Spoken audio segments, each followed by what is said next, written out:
Warahmatullahi wabarakatuh. Selamat pagi menjelang siang rekan Raw FM. Selamat beraktivitas untuk Anda semua dimanapun Anda berada di hari ini.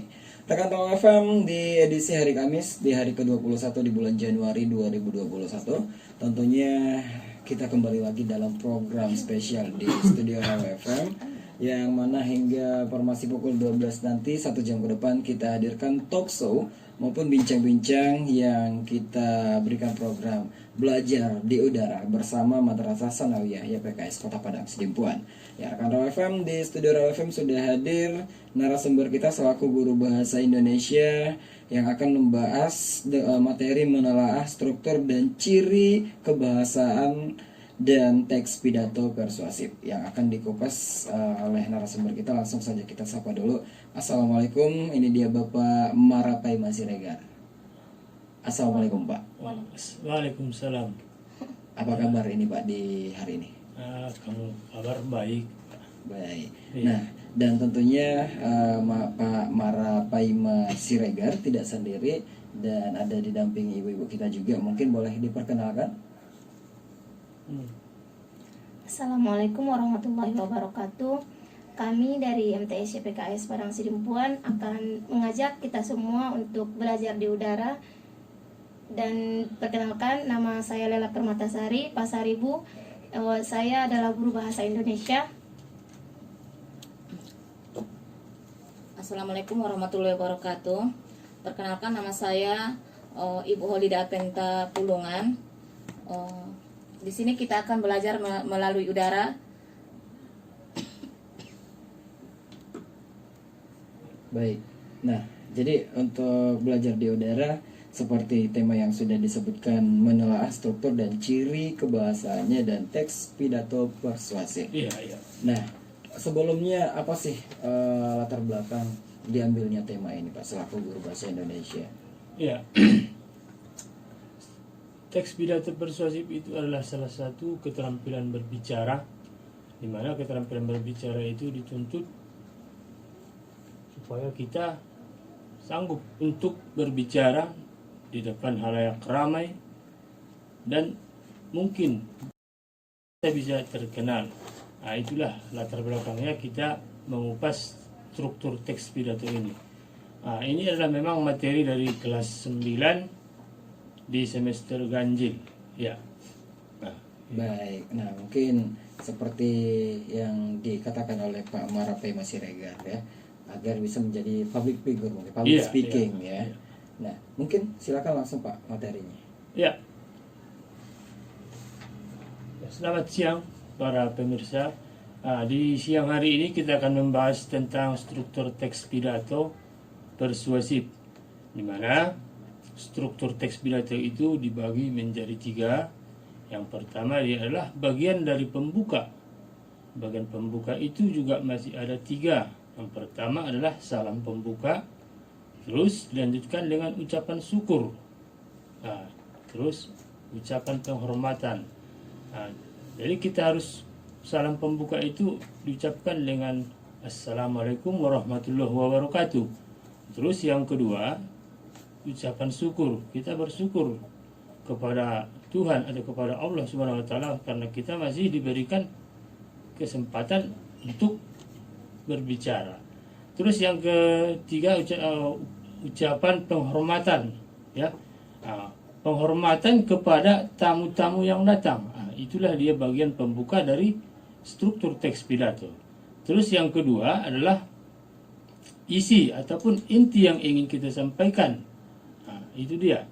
Baru yang ketiga adalah penutup. Penutup juga ada 3.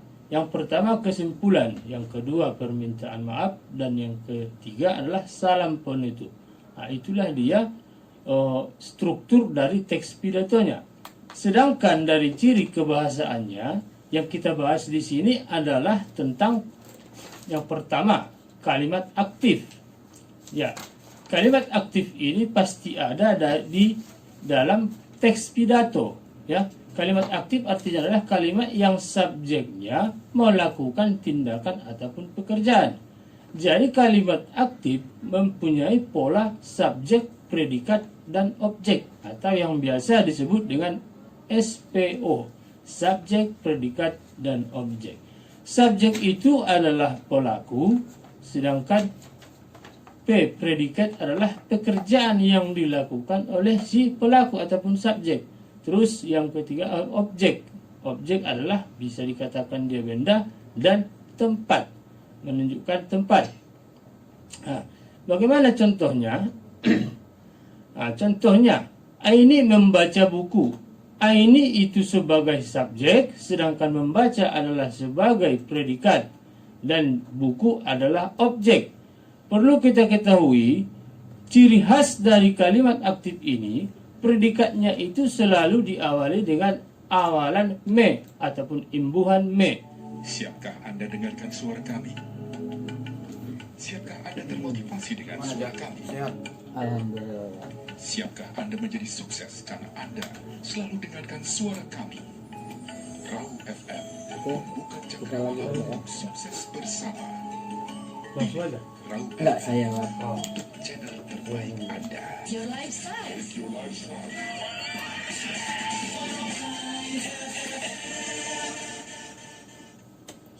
Kembali lagi dari kawasan Sudirman 219 Kota Padang Sidimpuan, 105 Raw FM Your Lifestyle. Rekan Raw FM, mohon maaf tadi sebelumnya mungkin ada sedikit gangguan, ada pemadaman listrik, tapi tidak mengurangi rasa semangat kita di studio Raw FM untuk memberikan edukasi kepada rekan Raw. Tentunya belajar di udara bersama Madrasah Sanawiyah YPKS Kota Padang Sidimpuan dengan narasumber kita yang sangat luar biasa. Selaku guru bahasa Indonesia ada Bapak Marapai Siregar. Masih semangat ya Pak ya? Ya, Alhamdulillah. semangat. Baik, tadi sempat udah diberikan pemaparan yang sangat luar biasa, sangat bermanfaat untuk pendengar setia rekan Raw FM ya. Seperti kalimat aktif dan tentunya dengan tema kita menelaah struktur dan ciri kebahasaan dan teks pidato persuasif. Iya. Mungkin boleh dilanjutkan kembali Pak, Iya. silakan. Kita lanjutkan kembali. Ya, tadi contohnya adalah Aini membaca buku.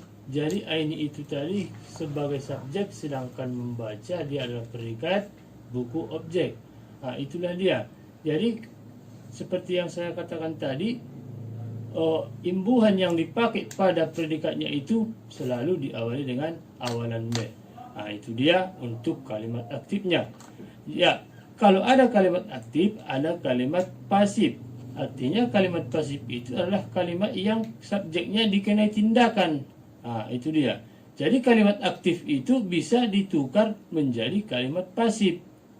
Caranya subjeknya harus pindah ke belakang, ataupun dia pindah ke posisi objek, sedangkan posisi objek pindah ke posisi dari subjek. Terus imbuhannya ataupun predikatnya itu tetap, tetapi imbuhannya harus kita ganti, ya, me menjadi di. Itu dia. Kalau kita tidak menggantinya nanti, maka hasilnya buku membaca Aini. Jadi harus kita ganti, buku dibaca oleh Aini.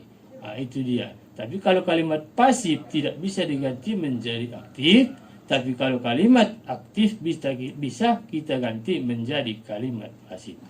Itu dia ya. Contoh yang kedua, Sulaiman mengembala kambing. Kambing digembala Sulaiman. Itu salah. Harus kita ganti me menjadi di. Jadi imbuhan pada kalimat pasif adalah imbuhan di. Itu dia ya. Ya, kita lanjutkan. Baru yang kedua adalah kata tugas. Kata tugas ini adalah kata depan ataupun biasa disebut dengan preposisi.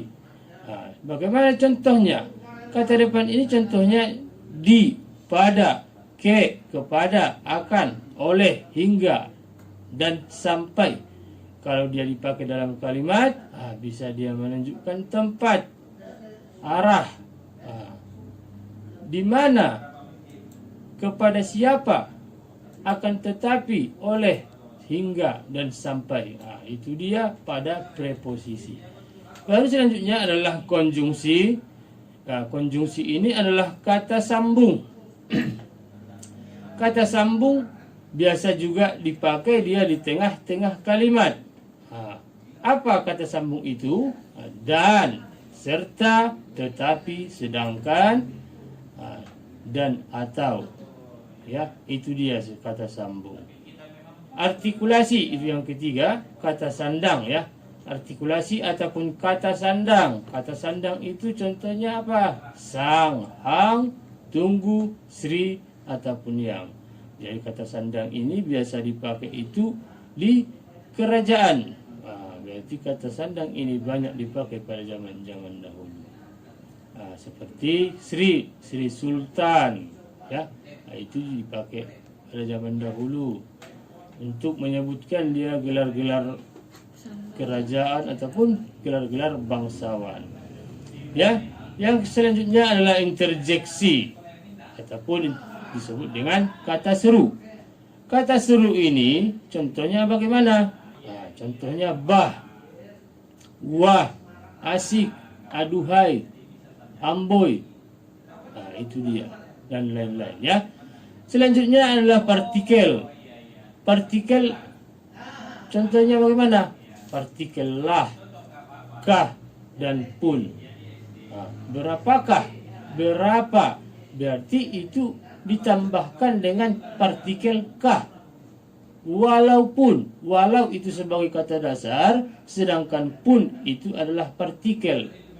Perlu kita ketahui imbuhan berbeda dengan partikel. Jadi pun, kah, lah itu bukan imbuhan, tetapi itu adalah partikel. Ya. Jadi yang ketiga yang kita bahas dari ciri kebahasaan teks pidato persuasif ini adalah menggunakan kosakata emotif. Bagaimana contohnya? Suka, cinta, gembira, sedih, kebahagiaan, menyayangi, bangga, marah. Itu adalah bagian-bagian dari kata-kata emotif. Kenapa dia dikatakan kata emotif? Karena mereka berhubungan dengan emosi. Jadi emosi ini bukan harus marah, bukan, tetapi ada juga karena emosinya mungkin dia bisa bangga, sedih. Itu dia ya. Baru yang keempat adalah sinonim. Sinonim adalah persamaan kata. Persamaan kata ataupun padanan kata. Besar mungkin bisa disamakan dengan akbar, agung, gemuk, ataupun dewasa. Selanjutnya adalah antonim, lawan kata, besar ataupun kecil. Besar, kecil, lawannya kecil. Tua, muda, meninggal, hidup. Itulah dia antonim. Baru yang terakhir yang ingin kita bahas di sini adalah kosakata bidang ilmu ataupun biasa dikatakan dengan kata teknis. Kosakata bidang ilmu ini dia berkaitan dengan bidang tertentu. Contohnya ekosistem, populasi, genus. Itu adalah kosakata bidang biologi. Jangan kita campur dengan bidang olahraga, berarti dia itu tidak teknis namanya. Harus sama.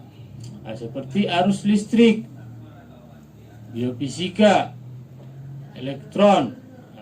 Itu adalah kosakata bidang teknis fisika. Puisi, cerpen, novel, tokoh, alur.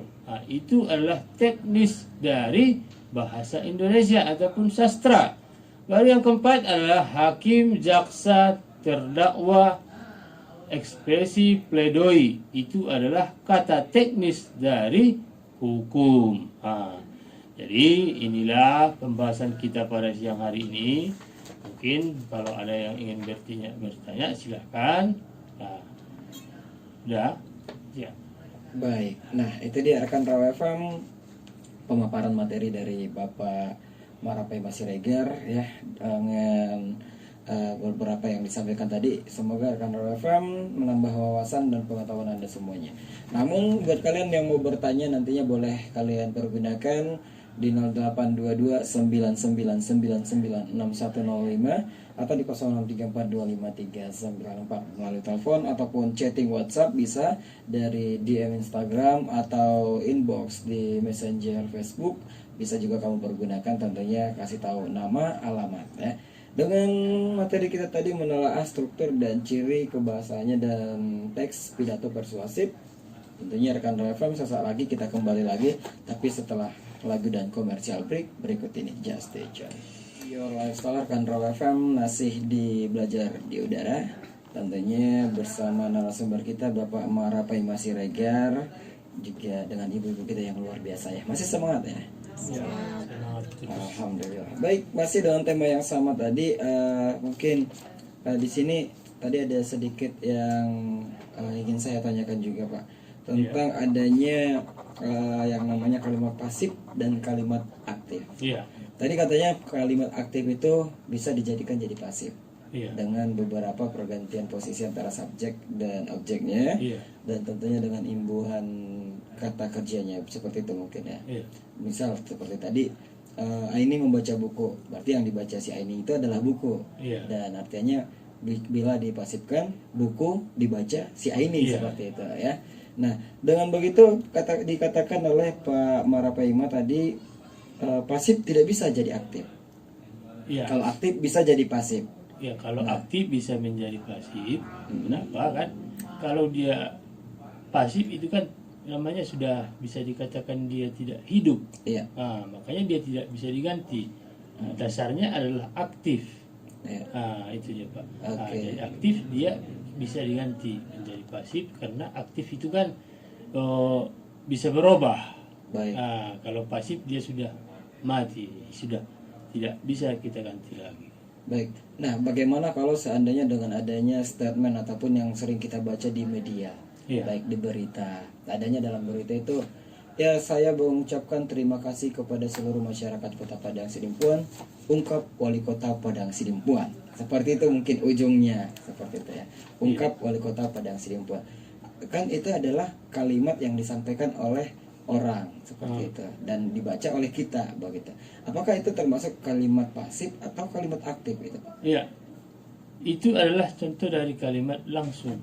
Nah, ataupun kalimat tidak langsung karena kan ada ungkapnya. Iya. Berarti itu kalimat yang tidak langsung, Tidak yang langsung. tidak langsung diucapkan oleh Pak Wali Kota misalnya. Iya. Nah, itu dia. Mengucapkan apa tadi? Coba.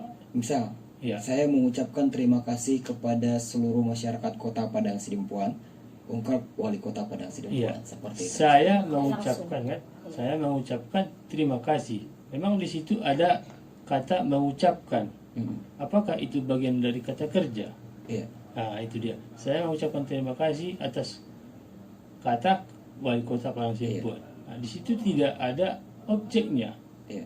Nah, ya, jadi berarti itu bukan termasuk dari kalimat aktif. Oke. Jadi yang membedakan antara kalimat aktif dan kalimat langsung itu di objek atau di mana, Pak? Iya, seperti yang saya katakan tadi kan kalimat aktif itu mempunyai pola subjek, predikat, dan objek. Iya. Berarti ada dia pelaku ataupun orang, ada kata kerja ataupun pekerjaan ataupun predikat, dan di akhir dia ada objek. Nah, itu dia, ada objeknya. Oke. Berarti jelas itu bukan kalimat aktif melainkan kalimat langsung. Iya. Baik. Nah, dan ada kalau kalimat aktif bisa dijadikan pasif Iya, iya. dan kalimat langsung otomatis bisa dijadikan tidak langsung. Bukan dia dijadikan tidak langsung, tetapi kalimat langsung dan tidak langsung itu berbeda. Berbeda. Iya, berbeda. Artinya seperti apa itu, Pak? Artinya kan kalimat langsung itu berarti kalimat yang langsung diucapkan Ya. oleh seseorang. Seperti itu tadi, ungkapnya berarti itu adalah kalimat yang disampaikan oleh orang lain. Iya. Itu dia. Baik. Nah, kalau seandainya hal itu ingin kita sampaikan kepada masyarakat selaku public speaking. Iya. Nah, itu seperti apa untuk pergantian bahasanya? Jadi tidak mungkin dong kita membacakan berita itu Wali Kota Padang Sidimpuan mengucapkan terima kasih kepada masyarakat Kota Padang Sidimpuan, ungkap Wali Kota. Itu apakah ada misal kalau saya pribadi saya ganti coba Wali Kota Padang Sidimpuan mengucapkan terima kasih kepada seluruh masyarakat Kota Padang Sidimpuan yang telah begini-begini. Jadi tidak ada lagi kata saya tadi. Harusnya kan itu saya mengucapkan terima kasih, itu Iya. ungkap Wali Kota. Jadi saya pindahkan ungkap Wali Kota itu siapa yang ngomong itu jadi dinaikkan jadi subjeknya. wali kota mengucapkan terima kasih kepada masyarakat Kota Padang Sidimpuan. Nah, itu menjadi sebuah kalimat yang seperti apa itu, Pak? Assalamualaikum warahmatullahi wabarakatuh. Untuk kalimat langsung dan tidak langsung, kalau kalimat langsung dia si seseorang itu langsung mengatakan kepada orang lain, atau kepada misalnya antara saya dengan Ibu Lela misalnya, saya mengucapkan langsung sama dia, itu baru kalimat langsung. Kalau misalnya kayak yang tadi, kayak mana contohnya tadi? Contohnya kita baca dari salah satu media, Iya. mungkin di koran. Iya. Kita membaca di koran, kan adanya saya mengimbau begini-begini. Nah, imbau oleh wali kota seperti itu. Jadi kita mau menyampaikan yang disampaikan Kan wali kota itu tapi langsung. bukan si wali kotanya lagi yang ngomong, tapi kita. Oh, kita. Oh, itu tetap tidak langsung dia. Tidak langsung. Iya. Apakah ada Tapi kalau misalnya si wali kota yang mengatakan langsung, misalnya saya sebagai wali kota menghimbau masyarakat untuk membuang sampah kepada tempatnya, misalnya seperti itu, baru kalimat langsung. Iya. Tapi kalau misalnya misalnya wali kota menghimbau masyarakat untuk membuang sampah, tadi apa yang terakhir? Melalui orang lain. Iya, misalnya orang lain yang mengatakan Iya. itu baru tidak langsung. Oke. Iya. Berarti tidak, apakah maksud yang saya tanyakan itu apakah adakah rumusan seperti kalau kalimat aktif kan objeknya dipindahkan. Iya. Nah, kalau kalimat langsung apakah ada rumus untuk melakukan itu? Kalau untuk kalimat langsung, misalnya kalau misalnya saya menghimbau masyarakat membuang sampah misalnya seperti itu kan, kalau saya itu udah jelas dia itu subjek. Iya. Menghimbau itu apa, predikat, baru Sampahnya itu objek. saya membuang sampah itu misalnya, atau keterangan objek. Baik. Iya. Oke, cukup jelas rekan FM, dan itu dia mengenai kalimat aktif yang bisa dijadikan pasif dan pasif tidak bisa dijadikan aktif. Iya. Oke. Nah, terus tadi ada juga disampaikan Pak bahwasanya ada partikel ya. Iya, Yang partikel. mungkin K, pun, lah Ya, gitu iya. ya. Nah, dan partikel ini tidak termasuk imbuhan. Iya. Berarti apakah imbuhan itu ada berada di akhir, Pak? Ya, ada. Nah, Imbuhan juga ada di akhir. Nah, tapi dia bukan berbentuk seperti ini. Nah, kan seperti kata pergi ditambahkan dialah, maka hasilnya kan pergilah. Nah, jadi pergi ini adalah kata dasar, sedangkan lah partikel, dia bukan imbuhan. Nah, jadi kalau imbuhan dia berakhiran kan. kan. Iya. Nah, kapan kan? Nah, bukan salah ya. Dimakan. Menemukan. Iya. Iya. Memakan. Memakan. Iya kan? Memakan. Bukan. Itu masih tetap. Menemu. Kalau memakan berarti awalan me. Iya. Imbuhannya me. kan? Katakan. Katakan. Ya. Pulangkan. Ya, itulah yang dikatakan akhiran ataupun imbuhan yang berada di akhir dari kata dasar tersebut. Oke. Iya. Jadi yang membedakan imbuhan dan partikel itu secara spesifiknya seperti apa, Pak? Oh.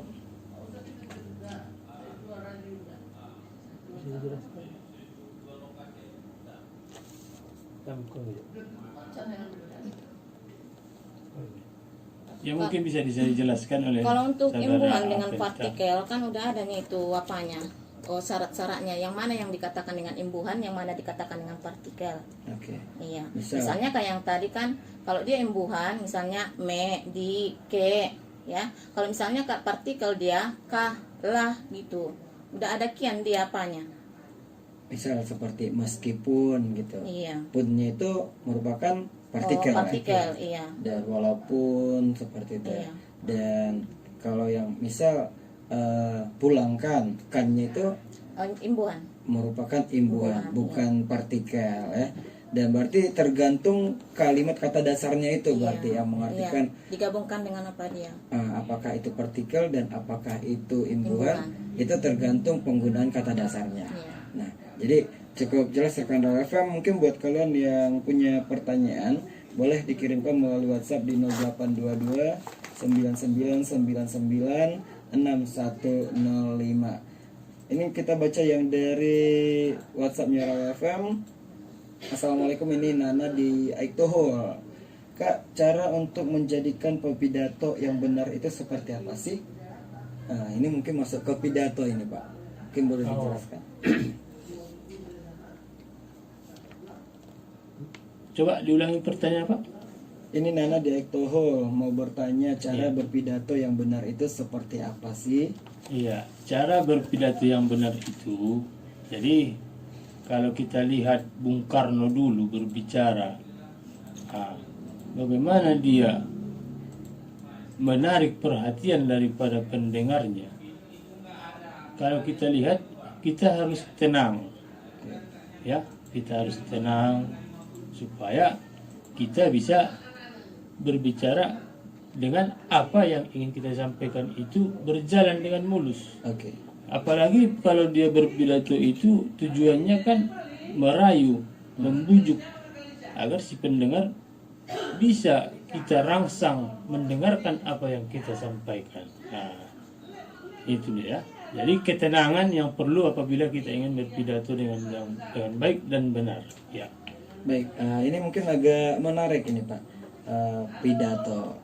Sebelumnya boleh nggak dijelaskan pidato itu seperti apa Pak? Sebenarnya tadi dikatakan oleh Pak Marapaima bahwasanya ada rumus untuk menyampaikan sesuatu di halayak ramai.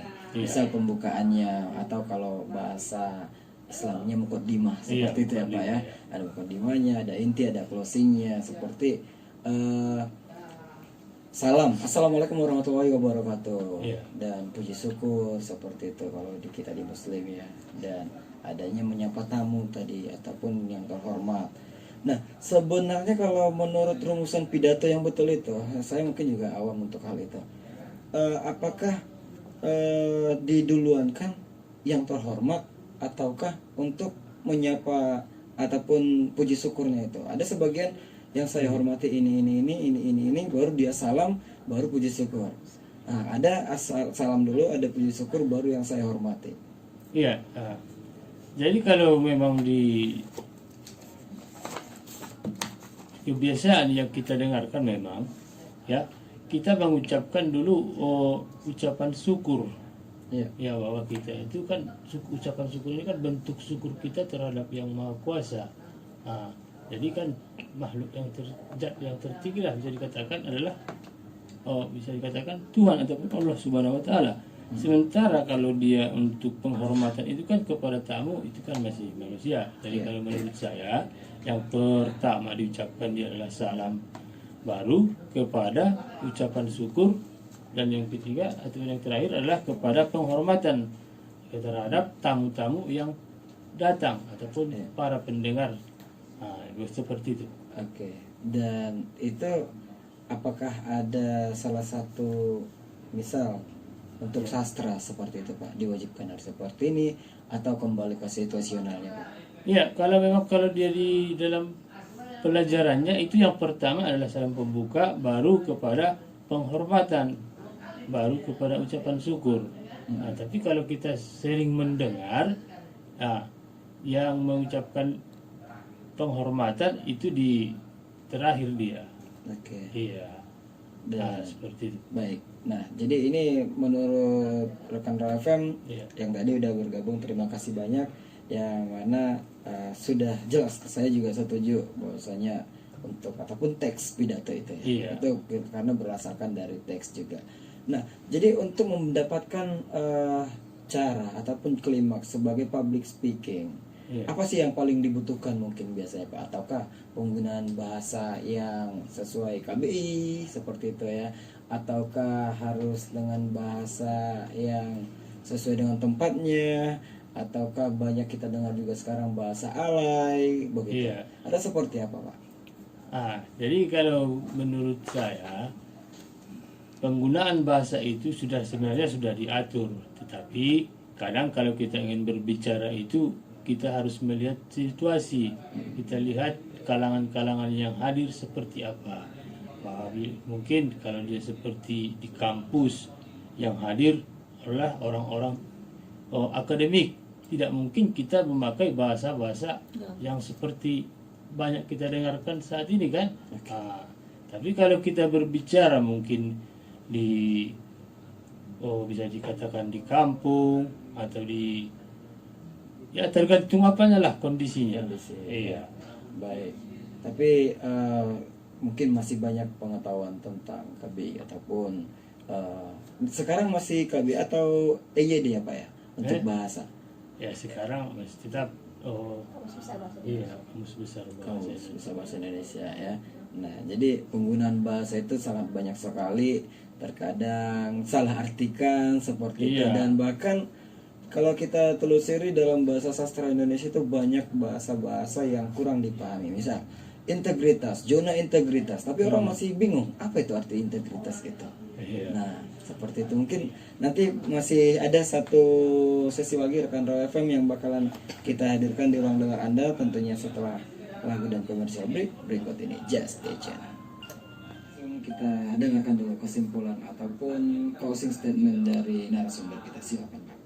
Ya, terima kasih. Nah, jadi perlu kita ketahui bersama, belajar bahasa Indonesia itu bukan mudah, tetapi dia sulit.